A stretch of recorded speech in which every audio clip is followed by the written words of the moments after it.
Hello, my name's Casey Zuber, and I'm here with our Common Sense program interview.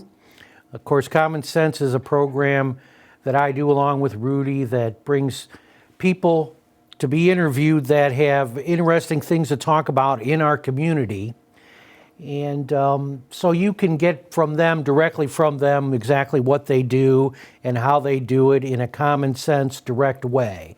Today we have Nathan Snar, and he is a citizen here in Avon Lake who is working on an exciting program for our businesses that we wanted to try and get out as much as we can to our business community. And we're going to have Nathan talk about that. But first, Nathan, like we do in all these programs for Common Sense, I wanted you to tell us a little bit about yourself. Right. I know you're in Avon Lake and how long you've been here, how you got here, some of your background. So I actually grew up on the West Coast. Played college basketball here in Ohio. My wife played on the girls' team. She's originally from Rocky River. Okay. And, when we got done with school, got done with basketball, ultimately who won that battle. Yeah. So sure. We're still here in Ohio. What school did you go to? We went to Notre Dame College. That's on the east side of Cleveland. Okay. Yep, east side of Cleveland. So how'd you get to, did you get a scholarship to play ball yes, there? Okay. Yep, Okay, so that's how you got here. I was living in California at the time. Right. Really liked to travel, was looking anywhere on the East Coast. And picked Notre Dame to begin with. And it was the first school I looked at, and I fell in love with it immediately, and then fell in love with my wife on first sight. And we're still here. Great. We've been in Avon Lake now for going on 5 years. Great. Yeah. So you got any kids or? We got 2 kids. We have a son and a daughter. We have Nathan Jr. and Collins, and my son turns 4 at the end of July, and then my daughter Collins just turned 2. Oh, okay. So you got real young ones. Yes, I got the little ones. They're running all over the place. Well, and I know we've been talking about the program, the tax credit program, and that's why I wanted to try and have you on here to get it out into our business community. I know I've been working with you. We've gotten some other people in the city that have taken advantage of it. But I want you to talk a little bit about the tax credit program and what's involved in it. Sure.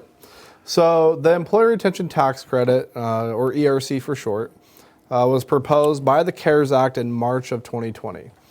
The best way to understand how the ERC works is that employers are going to get, if they qualify, they're going to get a refund on wages they paid during the pandemic period. And if they specifically, and we'll go in more depth, down the road, but they could get up to $26,000 per W-2 employee. It's a significant amount of money. Okay. Does it matter what size the company is? It does matter what size the company is. As far as a revenues or just people? People-wise. So they didn't want the bigger conglomerates to take advantage of this. Okay. So the max is 500 employees. Okay. So you got to have under 500 employees in order to qualify. Okay. What about a minimum? 1. Right. So father and wife that have a business that they run. There were some people I was talking to today, I mentioned it to them, and they'll probably be contacting you. So a husband and wife, they run their own business. They possibly could be able to find. Correct. They possibly could be able to qualify for where they can get up to $26,000 per W-2 employee.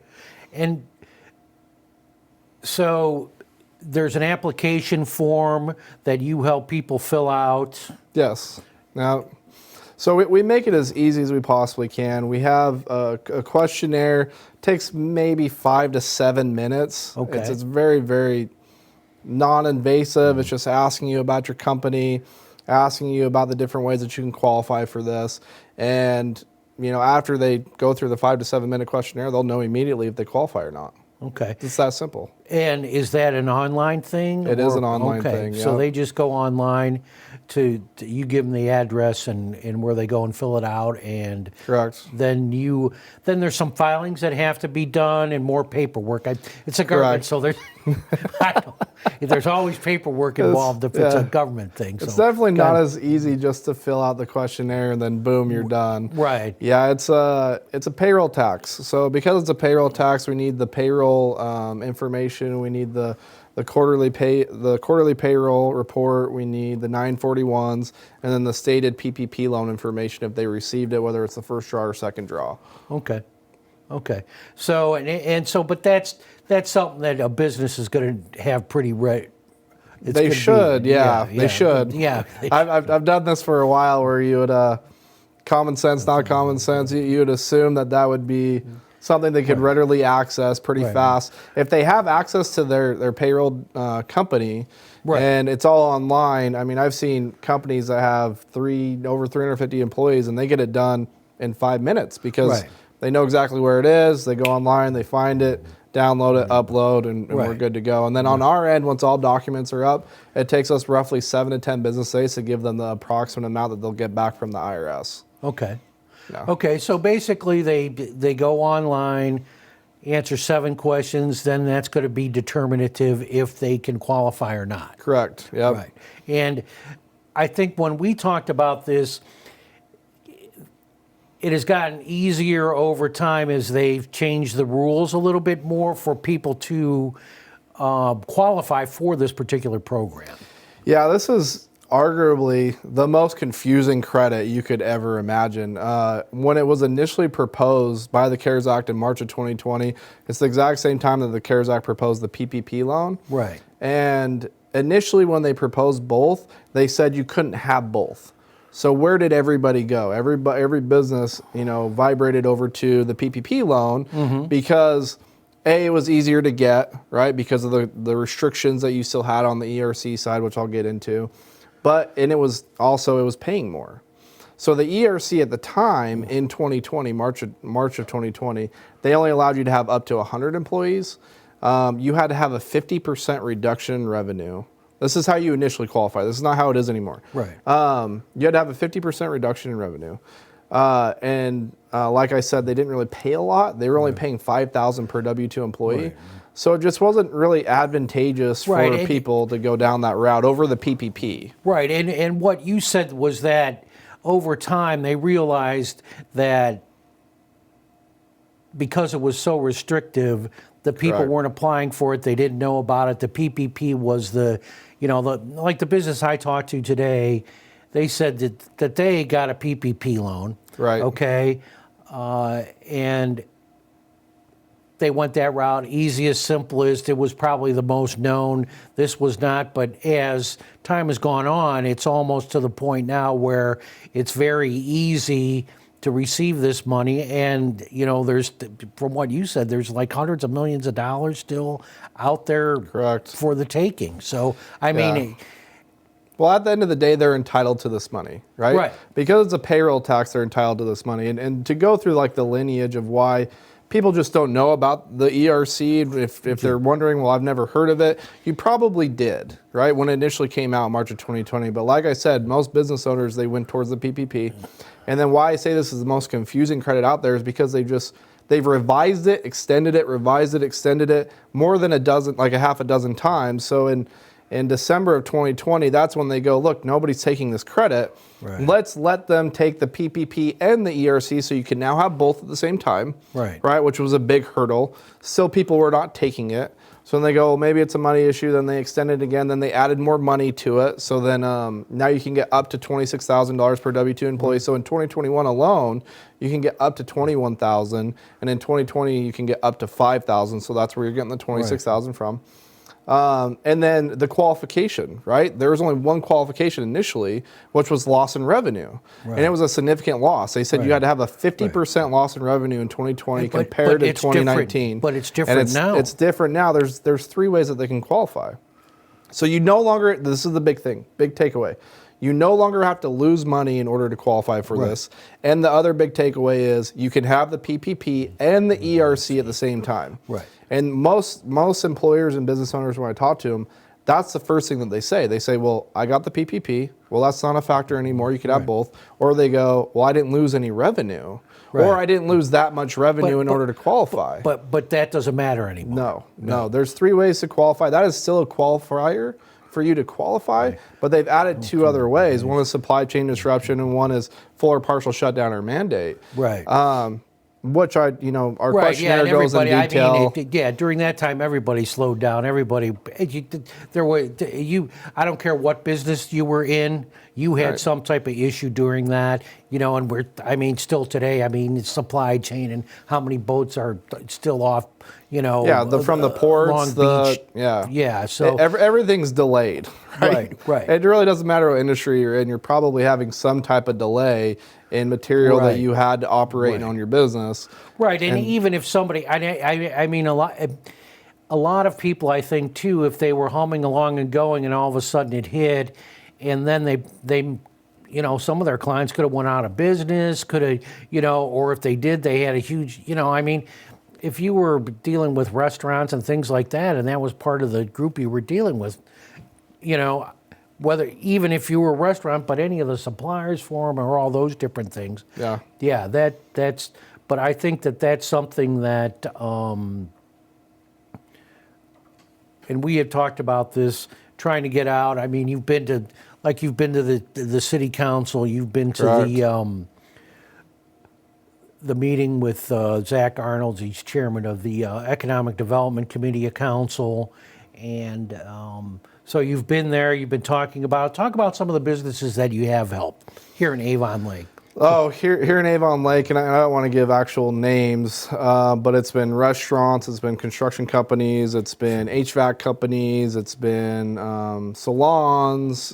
Really, Right. I can't think of an industry that wasn't impacted and why they And these wouldn't are our qualify. own local businesses. All that- local businesses, and one of the main reasons why I keep connecting with you, you've done such a great job, is I live in Avon Lake. You live in. Sure. I want to give back to this, and at the end of the day, they're trying to flood the economy with money. Right. And I would love that money to be flooded into my own city. It's my own backyard. Sure. I live in Bridgeside. Right. Anybody. What was that? I'm I sorry. live in Bridgeside, so I go to all the local businesses. I want them. I don't want people to struggle anymore. And when you count inflation, COVID, supply chain disruption, everybody, from a business owner, from one business owner to another, Sure.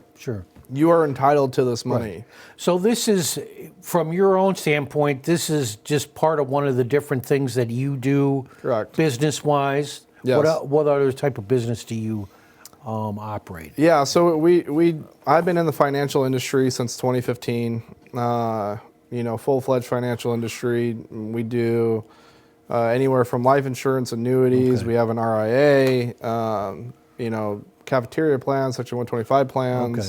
So you're basically dealing with money, and this is an adjunct, and that's how you got.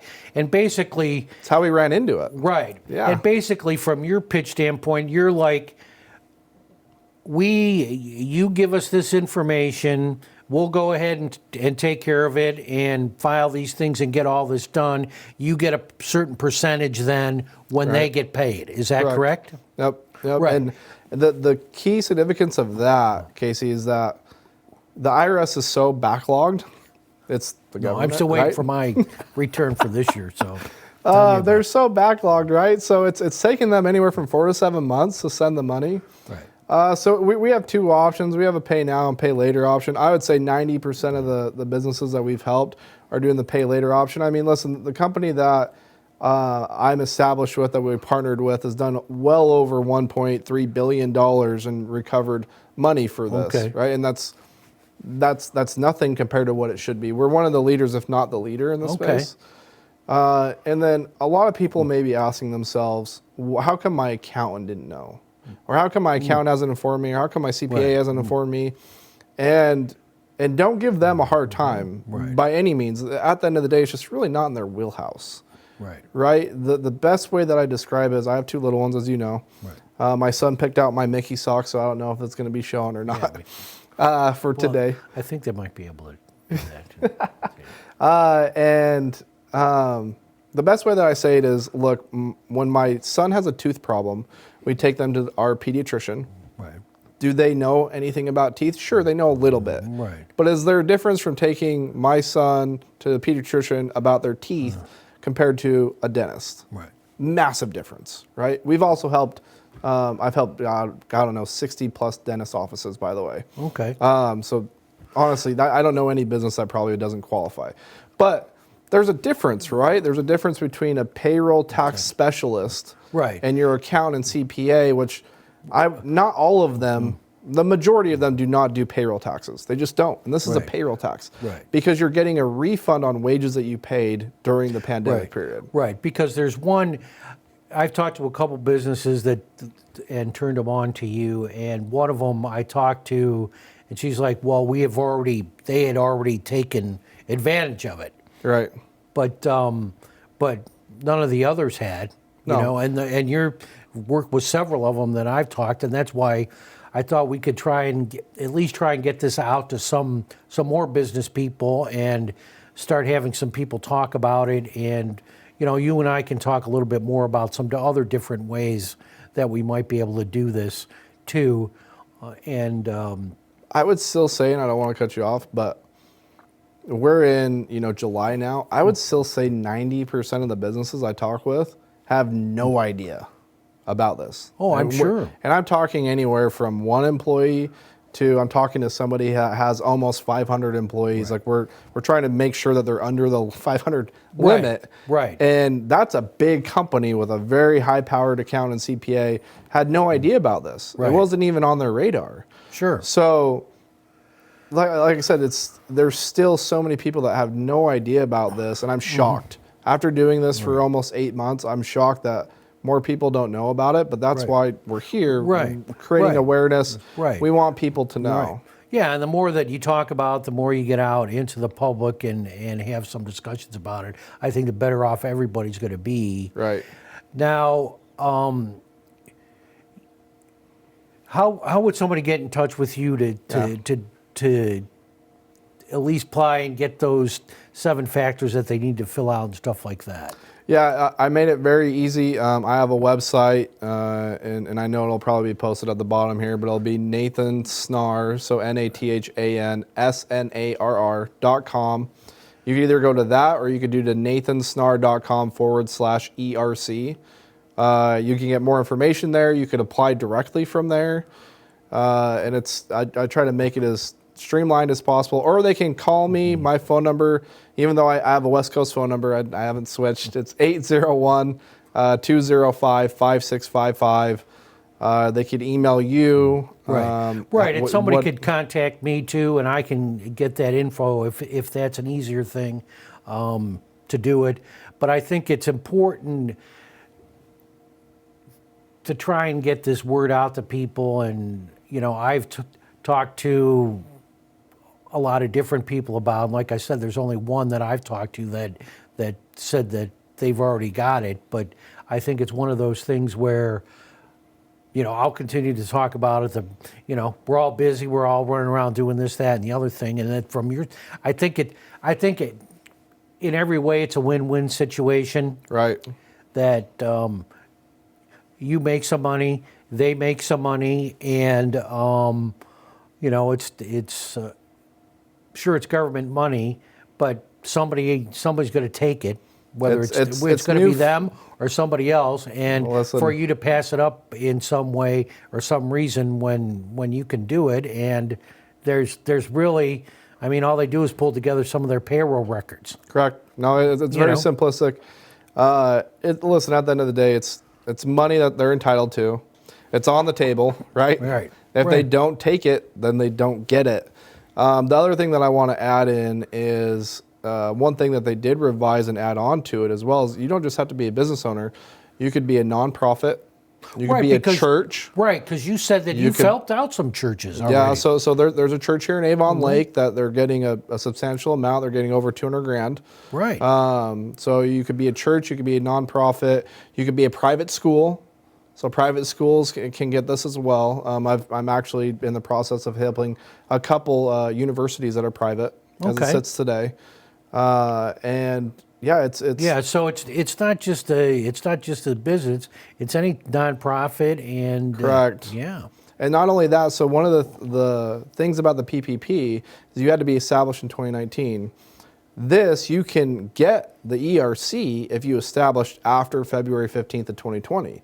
You don't get up to $26,000 per W-2 employee. You can get up to $100,000 in total, but it's still something. It's called the Recovery Startup. Okay. So you didn't have to be established in 2019 in order to qualify for this. You could be established after or during the pandemic. They're not They're not going to ding you because you weren't established before the pandemic. Right, and I think the thing is that they've tried to make this easier as time goes on for the people to get the money so that they can, continue to.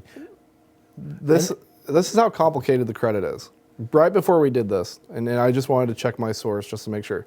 You go to the irs.gov website, you type in Employee Retention Tax Credit or ERC. It says at the very top, this page is not updated. Yeah. That's how complicated it is, right? It's not cut and dry, easy like the PPP. Right. They decided actually in Q4 of 2021 not to extend it again, not to get the information out there because of its complexity. It's not that cut and dry. It's hard to explain it. But I think, it's hard to explain, but I think the other thing is that it's like almost any other government thing that you deal with. Sure. That's why so many, I'm probably one of the few people that does their own taxes. Most people go and get somebody to do them. Correct. Yeah. And they rely on that individual to tell them the information that which I get and know and understand. But once again, it's this weird credit where if your accountant or CPA aren't familiar or have been up to date with the ERC or they don't do your payroll, then the likelihood that they're going to do it or even mention it to you is very, very, very, very slim to none. And you could have, like I said, one employee or 500 plus. Right, and I think the other thing is that because of the complication of the actual going through the process, which you've done hundreds of these, so you know the process, you know the procedure, you know which box to check and all those different things. And since you've done it already, it's going to be a lot quicker, simpler, and easier for somebody to contact you and have you fill it out. And this is basically money that they don't have, so you're basically, you're just taking part of the money that they don't already have. It's newfound money. Right, exactly. And, it's like hiring any other business or service to do things that need to get done, lawyers, doctors, whatever. You needed to hire them to do different things. Yeah. Like I told you, the one thing that we always try and ask in this program is, and this can be anything. Sure. What makes sense to you and what does not make sense to you. So I'll give you that. What makes sense to me is that this is completely risk-free. Like there's no upfront charge, there's no anything along those lines. To fill out the questionnaire and find out if you qualify, 1,000,000% risk-free. And I've heard it time and time again. My accountant said I don't qualify, or my cousin's aunt's sister said not to do it. Right. No idea, right?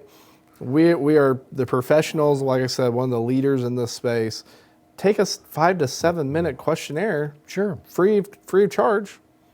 Right. Makes a lot of sense just to do that, right? Find out if you qualify. Sure. Not only that, it tells you an estimation of how much you'll be getting back. Sure. Right? So it's not only are you filling out a questionnaire, but you're going to get something that says, oh, wow, I could get, I have a construction company out west that's getting $2.7 million back, right? And I have a salon that's getting $47,000 back. Right? So it's that. That's common sense to me. No matter what anybody tells you, take the questionnaire. Yeah, it's 5-10 minutes. Right.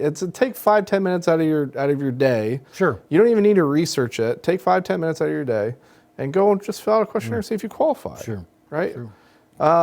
What doesn't make sense to me is the complete opposite of that. Is just believing in in anybody else that hasn't done the work that we've done behind the scenes of who qualifies and who doesn't qualify, and not taking 5 minutes out of your day. To me, that doesn't make any sense. It's I've seen, like I said, way too many companies that I know without a shadow of doubt would qualify for a lot. Right. And they don't even take the time. Right. And I get trust and all that other stuff, but but the IRS is going to get money either way. They've already allotted the money. Right. This money's already pushed. Since March of 2020. Right. The reason why they consistently revised it is because nobody was taking it. They're like, we need this money to go somewhere. Right. let's revise this yet again. Let's revise this yet again. Let's make it easier for companies. Let's add supply chain. Let's add shutdown. Let's add social distancing. Let's add these things. And like you said, the PPP loans, they are the ones that got all the press. They're the ones that everybody knew about. That's what everybody, so that's what because hit banks the news. could profit off of it. Right. The banks were doing it, which made it easier. Right. So, but that's the thing that was out there too. That was the big thing that people talked about. Whereas this, they didn't. And I think that it's one of those things where the more that we can talk about, the more that we can talk to people about it, the better off, businesses and nonprofits, churches, all these different things. Like you said, you got the church in Avon Lake, a big sum of money back from them, Yeah, the Forbes came out with an article not too long ago that wrote about the restaurant industry and how everybody in the restaurant industry would qualify. Mm-hmm. It was a Forbes article. Right. Like it was right there in plain sight. Yeah. Sure. There's restaurant owners that, because of lack of information, and that's what it ultimately is. That's why you and I are on this crusade, which I love that you've been, arm in arm with me on this. It's just lack of information. And until we get the information out there, sure, people aren't going to know about it. People aren't going to apply for it, and they could miss out on a lot of money. If you're a business owner, you don't ever want to leave money on the table. No. Right? Ever. Right. So please get in contact with me. It's right. And that's why we're here. So hopefully more people can learn more about it and hopefully get some money. I agree. All right. Well, thanks, Nathan. We appreciate you coming in. I'm glad we were finally able to get this hammered down. I appreciate it. I've had some issues, but it's one of those things where I think we're better off for it. And hopefully you'll get some people, some businesses in Avon Lake some money over the next I sure few hope weeks. so. Yeah. All right. Awesome. Thanks again. Thanks, brother. All right.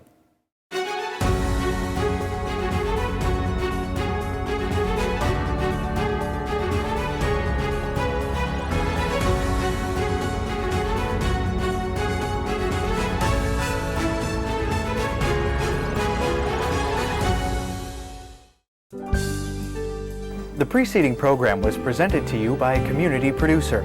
The statements, views, and opinions expressed were not necessarily those of ALC TV or the City of Avon Lake.